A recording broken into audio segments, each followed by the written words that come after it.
Hi, I'm Chris Sears, and welcome to Making Music. I'm here with Andy Wise, and he's played Sabian cymbals for over 2 decades. Andy, could you tell us a little about what Sabian has meant to you as far as a drummer? Well, sure. Hi, Chris. Sabian is an incredible company. What they do is they listen to drummers. Their bottom line is not necessarily making the profit, even though it probably is, but I can't see it. I see that their bottom line is making sure that everyone's taken care of, that they listen to all drummers, and they make the products in accordance with what the drummer wants. And so the drummers can make their own personalized sound out of the product that they have. Kind of like their product line is like the colors of an artist's palette. They have just so many choices, and if the choice isn't there, Sabian makes sure that they have that choice for the drummer. That's great. Now, recently you played in the Monterey Jazz Festival. Now, can you tell us about that experience and the fact that it was 50 years? You know, that had to be just, overwhelming to be able to be there and participate in that event. That was incredible. I thought what would be more appropriate than to have some of the best Monterey musicians being featured at the 50th Monterey Jazz Festival. What I did was select 16 artists, 3 vocalists, 13 artists, and every song was a different mix of musicians featuring all of the different artists, and every song was a different configuration of musicians. It was just a wonderful experience. We did an extended 90-minute set on the finale of the garden stage at the festival. Wow. Standing ovation, the whole works. It was great. That's incredible. How was it working with so many musicians in a short period of time? It was incredible because the logistics of getting rehearsals together, I mean, there were 15 band leaders out of the 17, so they all had their schedules, but everyone was very cooperative and said, anything you want to do is just fine with us. We're just honored to be doing this. And so it was easy to work with her. Besides, they were all my friends, too, because I've worked with them all in the past. That's nice. Well, thanks for being here today. We really appreciate it. Thank you. We're going to cut to a quick clip of Andy playing. If you want to check him out, make sure to go to google.com and just type in Andy Wise. You'll be able to find tons of links and see him play. You could also check out www.guitarshowcase.com. If you want some more info on Andy, we're going to have links up the next couple weeks, so make sure to stop by. Thanks, Andy. Thank you.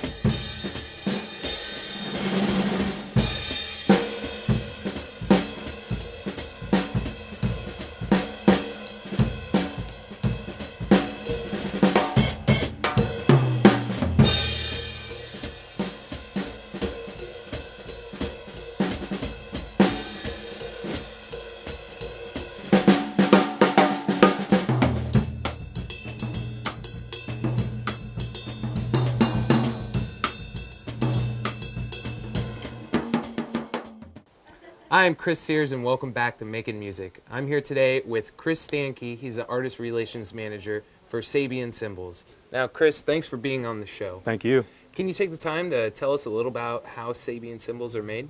Sure. Okay, cymbals are made starting with copper and tin to make bell bronze castings. It starts with 80% copper and 20% tin, and then we do the old family secret of combining these two metals to make B20 bell bronze. And I could show you here when I hit these two base metals. Doesn't sound like anything, right? But using that secret of combining these two metals, you get a B20 bell bronze casting that already has a musical pitch, just in the very infant stages of what will become a cymbal. So what we'll do then is we'll take this casting, we'll heat it back up, we'll take it and put it through rollers and turn it each time, so you get what's a waffle grain that forms at the molecular level of the cymbals, and that strengthens it and makes it pliable. And terms they like to use malleable and ductile and metal, and that just means it's really flexible and you can bend it and beat it That's up why with you a could- stick you could and beat it cymbals doesn't so hard. break, you know. So that's where that starts. So after they roll it out, they check it with a micrometer to make sure it's the right thickness for whatever cymbals they're making. And you end up with a big flat piece of metal like this. Wow. Now this was totally flat, and then they put it in this drop hammer and That's smash how it down, and it forms the bell of the cymbal in this flat piece of metal. And then before they do this, though, one of the most important steps happens. They heat it back up to a very specific temperature in an oven when it's just a completely flat piece of metal, and they'll drop it into a vat of water at a very specific temperature, and what that does is temper it, and that freezes the molecules at that precise point that they have to be in order to be able to work the metal, and in order for it to accept a profile and all the hammer marks that you put on it and whatnot. So tempering is one of the most important parts of what we do. And I don't believe this is tempered, and I can just Wow. tear pieces of metal right out of the side of this thing when it's untempered. That's how fragile it is. So once it's tempered, you will never be able to do that. You know, And so that's why you can- it's just like glass. I mean, you can pick chunks out of this all day long because it's not been tempered yet. So that's how fragile it is in the early stages. So after that process is done, that's one of the parts that makes it so the cymbals will take such a beating. yeah, absolutely. That's Yeah. incredible. Obviously, you know, it's very, very fragile in the first part of the stages. Yeah. But once you temper it, you know, just like they used to do with swords in the Bronze Age, you know, and over and over and over, they freeze those molecules, and immediately the sound is set in the bronze. It's hard, you can't break it, and then from there on, it's just fine tuning of the metal. And what they do next is they'll take it, they'll drill the hole in the middle of the cymbal, so it obviously can be put on a stand after they put in the cup like that. And then they'll start putting in the profile of the cymbal. They'll put it in this another big machine that puts the profile on the cymbal, and then they'll finish it off. Depending on what type of series of cymbal that's being made, they'll either hand hammer it to get the profile right where it needs to be, and then they'll take it to the lathe machine once the profile is set into the cymbal, and they shave off that dirty outside finish that you just saw in that blank, and that's how you get the shiny bronze that you see here on a finished cymbal. So that's the quick definition of how a cymbal's made. So Chris, cymbals all basically look the same to a lot of people. Can you tell us a little bit about the differences in looks and how they're made? Sure. Well, it starts with the metal. You know, I just showed you B20 bell bronze. The only other metal we use to make cymbals right now is B8 sheet bronze, and it has a more copper penny-like color to it. That's this inside plate here? Yeah, it tends to be much brighter sounding because there's more copper in it, which is it just contributes to more of the brightness in the sound than the B20 bell bronze has, which you see looks a little bit more. Sometimes people mistake it for brass or a gold kind of color. So that's the two difference in the way you tell the difference between the two types of cymbals. So B8 bronze is much brighter, and B20 is a little bit more flexible in what we're able to do to it to change the sound of the cymbal. And the two major ways to tweak the sound of a cymbal is by directing the vibrations through the metal and also across the surface of the cymbal. And the first way we do that is with the hammer marks. You know, you see all the different dimples in these cymbals, some of them more pronounced than others. What happens when you hammer the metal is the vibrations travel faster through those dimples. So basically just redirecting vibrations every time the vibration travels through the metal. And with the different size hammer marks and the different force that you hit the bronze with, it changes the sound of the cymbal. Sometimes in large ways, sometimes in small ways. So that's one of the major things we do is hand hammer cymbals. And the century-old technique of art of hand hammering cymbals is the most traditional way of tweaking that sound. And we also use several different machines that have different types of hammer marks that direct the vibrations in different ways. And it's pretty cool, you know, if you like to geek out on cymbals, Yeah, you know, that to sounds really get to cool. know it at that level. You know, it's really neat. So does that have a big part in as far as how fast the cymbal's going to decay? Absolutely. We did an experiment a couple years ago where we took some pieces of plexiglass, thick plexiglass, and we took it to each one of the hammers that we use in the factory, and we put the plexiglass underneath it. And what we found was, and what we suspected all along was, the plexiglass would break just in the same way the vibrations would shoot through the bronze. So, for example, the AA hammer mark, these little tic-tac hammer marks, you can see there's just 1,000 of them on this one cymbal here, that shoots the vibrations directly out of the side of the hammer mark. So you get a much more high-end, poignant type of tone out of the cymbal, and it sustains longer because the vibrations are directed concentrically in circles around the cymbal instead of out the edge. So you touch the cymbal and it, you know, relaxes really fast. So there's some trade-offs in what it does to the tone. You know, the AAX, it looks like almost like a BB hole in a pane of glass. It just kind of spiders out really short and quick and just a lot more mild, not like the AA hammer where the marks just immediately go out very far. You can tell it's a really strong punch. You know, it's like, you know, being stepped on by, you know, a 90-pound little lady with a pair of high heels. You know, it's going to hurt a lot. It's probably going to puncture you, right? As opposed to, you know, somebody that would weigh, you know, if I were to step on you with my whole shoe, it's probably not going to hurt you that bad. Well, it may, but it's just the difference in how the force is put into the metal and how the vibrations are directed. So the hand hammering, just like you might expect, is completely random. Depending on, you know, what hammer is being used, what craftsman is hammering the cymbal, all the marks will be completely different. So every hand hammered cymbal has got completely unique character.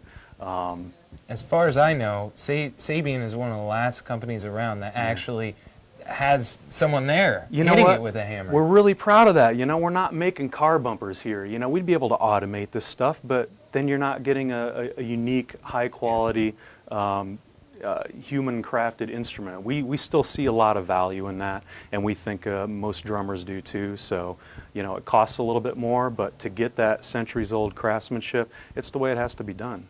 You know, so that's one way to change the sound of the cymbals through the hammer marks, by directing those vibrations. Now the other way is by the lathing. Now I showed you that raw cymbal there. Here's another example of a cymbal that has not been lathed. You see it's just got the natural, raw, dirty finish on top. Right. And gives it a little bit drier of a tone because the vibrations really can't move across the surface. It's all coming through the bronze. So this being a ride cymbal, you're going to get a lot more articulation and dryness out of the cymbal because the vibrations aren't traveling across the surface. But the trade-off is you don't get that real bright, sparkly, and good crash type, brilliant type of sound. Exactly. So the two different lathe patterns that we use are the traditional wide, deep lathe. And if you think about it, if you're walking across the field, you know, it's easier to walk across the field that's flat and not a whole lot of peaks and bumps and valleys and whatnot. Well, the deep, wide traditional lathe like this China right here, as opposed to this lathe right here. And what I'm talking about is the surface, just the ripples across the surface here. And how fine and close together the lathing is done. So when I strike a cymbal that has the deep, wide lathing, the vibrations going across the surface have to climb out over all these big waves that have been created in the surface. And what that does is it makes the cymbal sustain longer, and it also gives you more high-end punch to the cymbal. And a little bit more brightness because of that, because it's withholding the vibrations concentrically in a circle a little bit longer than the cymbals that don't have this deep wide lathe. Like this signature Virgil Donati saturation crash, for example, has the pinpoint lathing on top. Now this one, you just strike it and the vibrations just gliss off of the surface. So now the trade-off is you get a much quicker response out of that cymbal. A cymbal with the wide lathe, you have to hit it a little bit harder in order to get it to open up and speak its real voice. But the pinpoint lathe cymbals, you just touch them, they open up, respond immediately. But you probably trade off a little bit of the very long sustain and very high-end, high frequencies that you get out of an AA cymbal, for example. Can you show us a few of the differences between, can we pick out some symbols? Yeah, and show us absolutely. some? Well, just to show you the biggest difference between the two lathe patterns, it's pretty obvious to see on this AA raw bell dry ride, the deep, wide, traditional tonal grooves. Right. And then on this Neil Peart Paragon ride cymbal, you can see the pinpoint example of the lathe that we use. And Right, it's really, even when you touch it, it's really fine. Yeah. Compared to this, it's like you drastically feel the, you know, going down like you're running your fingers down a brick wall or something. And that all subtly affects the way the cymbal's going to sound. Now, there are many other things we can do to change the sound of the cymbal. Let me walk over here and I'll show you a couple of examples. There's a few secret little tricks we can do to the bronze that make very unique properties happen in a cymbal, and one of them is just to make the metal even more flexible than it already is.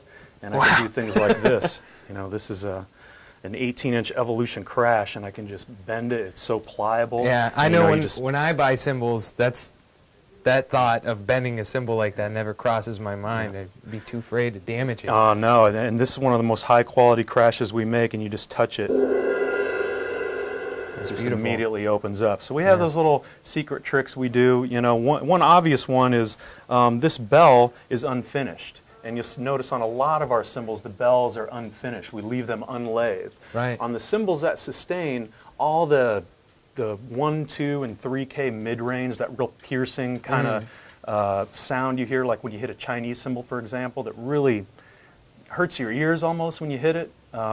You can dial that down a little bit, just like an EQ on a stereo, by leaving the bell unfinished, because in a cymbal that sustains, that's where those tones come from, is out of the crown of the cymbal. And plus, you can actually use the bell in your crash cymbals, which is something that nobody's really ever done because the cymbals are so thin in crashes in order to be able to open up and speak that you haven't really been able to do that before. So just something new that we created. Something different, something more. I like that it makes the cymbal a lot more versatile. You could use it in a lot more applications. Right, you got it. One other thing, sometimes we find things by accident.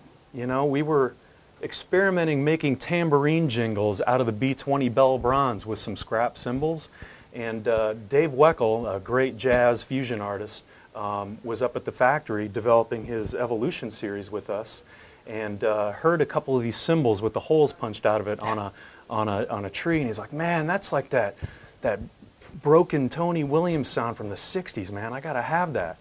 And you know, we just kind of rolled our eyes a little bit and say, "Oh boy, how are we gonna make a cymbal with holes in it?" And that's one way we came up with making the metal more flexible in order to be able to do this and have it not break at all. So this is one of our most popular cymbals, believe it or not. Sometimes, you know, you just take a shot, throw something funky out there, and you end up with a big success, which is the Ozones have certainly been for us. So, as far as the cymbals, these three cymbals in particular look just worlds different. You know? How is the finish done on them to make them so drastically different? Well, this is the way the cymbal looks before it's ever got a lathe on it. Just leave it as is after it's hammered and the profile's into it. Then we take it to the lathe, and this is the way it looks right off of the lathe. They just shave off the dirty stuff right out of the cymbal. It just comes off in little shavings. They're spinning it really fast, and they just drag a carbon knife across the front, and it just comes right off. And then, so that's the natural finish, as we call it. Now, the brilliant finish is when we take the cymbal after it's already been lathed, and we take it to a buffer, and they put it up against a high-speed wheel with a buffing compound, and put this real mirror-like finish on it. Now, everybody always asks, well, what does it do to the sound of the cymbal? Well, with so many processes before it, and hand lathing, maybe hand hammering, no two hammer marks are ever in the same spot. You know, the weights of the cymbals are always just in, you know, slightly different tolerances. And there's so many things that affect the sound of the cymbal before that, it's really hard to say. But what it does do is it heats the metal back up to 400 degrees. And anytime you start messing with the cymbal and heat after it's already been tempered, you do change it slightly. And one thing it does is it makes the metal a little more flexible, it makes it respond a little bit faster. It may change the frequency slightly. You know, it's hard to tell. You So know? you guys actually take the time to buff the cymbals. It's not like a coating or something. It's actually someone like pressing it against a buffing wheel. Holding it right up against the And buffing and wheel. it gets Turn it. heated Very up to dirty 400 job, man. You degrees. got to love those guys because it's a very dirty job. Wow. Yeah, and they're wearing bacon thick gloves. cymbals or and- bacon yeah. cakes. Yeah, right. You got it. Cool. Yeah. Well, why don't you play a couple of cymbals for us and Sure. let us hear some of the differences? Right on. Cool. I'll do.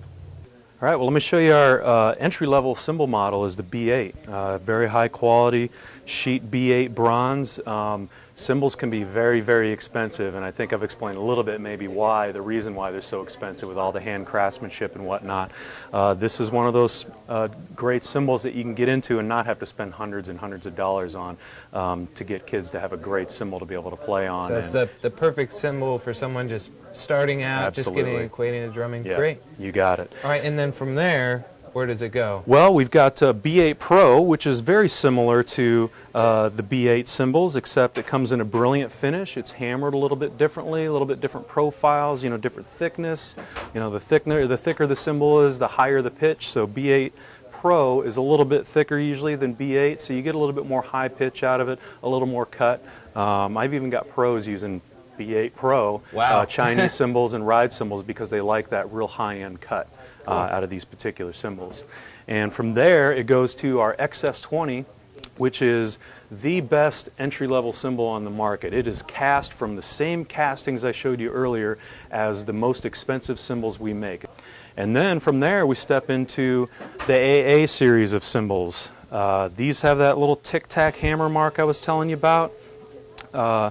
The AA is cast B20 bell bronze. There's many different variations of cymbals in this series. The AA Metal X, for example, is a great, all the heavy players, even they like great sounding cymbals, and it's usually perceived that the better sounding cymbals are a little bit thinner. If you go too thick on the cymbal, that's when it kind of starts to sound a little platey and bongy and belly and kind of like a trash can Right. almost. You get so much pitch when you hit it. Microphones do not like pitch in crash cymbals. You don't want to hit it and go bong. You want it to Right. hit and go shh. So the AA series is our first professional cast series. This is an El Sabor model that we make for percussionists, timbali players, congueros. It's What's got an different about unfinished it? bell.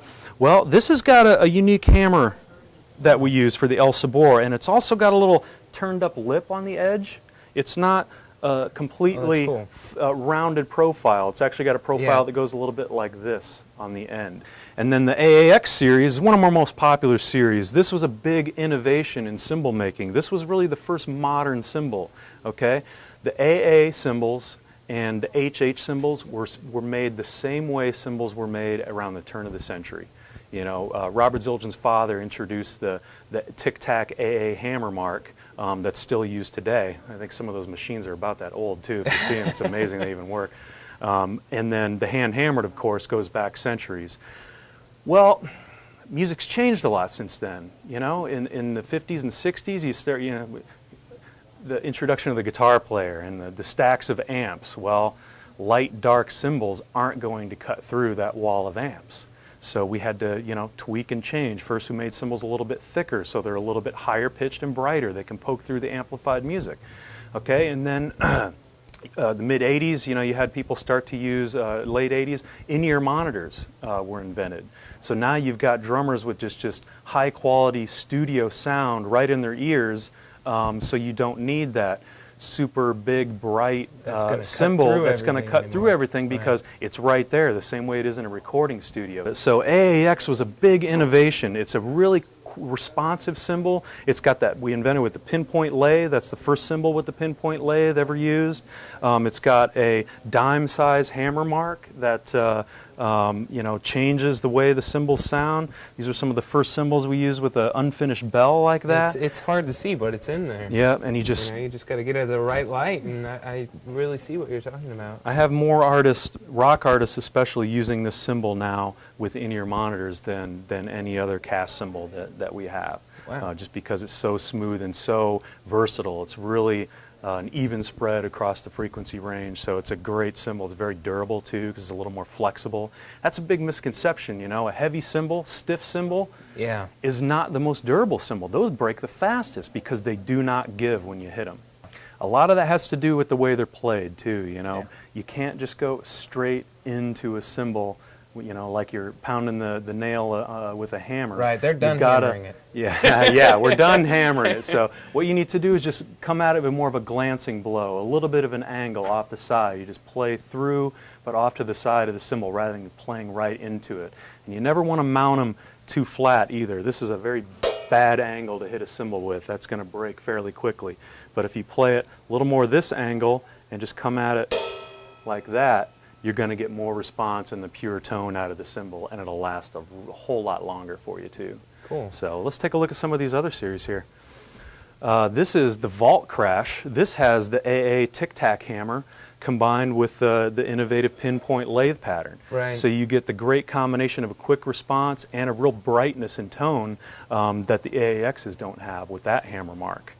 And AA raw bell dry ride here with the unfinished bell. It's a really bright bell. It'll cut through anything. Great for Latin music, great for rock, very versatile cymbal. And then if you look at the choppers here, these little guys, we started making these for Blue Man Group. They had a few different pieces of music that they were using, and they needed something bright and very, very quick, and these just did the trick. They can mount right on a cymbal stand, so there you can have the versatility of mounting them where you want, and boy, are they bright and loud. Now, this is also a signature series, right? Yes. We've whose signature line is this? This is JoJo Meyer's signature, Fierce Ride. They're also Fierce Crashes, and it's got a lot of what I call heat in the tonality. It's a very hot sounding cymbal, and when you hear it, you know what I mean. You just got a real trashy, dirty kind of quality to it. Very dry ride cymbal sound, lots of stick, not a whole lot of sustain. Very, you know, interesting slapstick when you hit it. Some ride cymbals, if they don't sound good when you crash on the edge, try slapsticking it. And that's with the shoulder of the stick right here struck on the bow of the cymbal. Rather than striking it like a crash cymbal down here on the edge, you just smack it on the top. Not with the tip, though. It's got to be done with the shoulder because the tip won't open it up enough.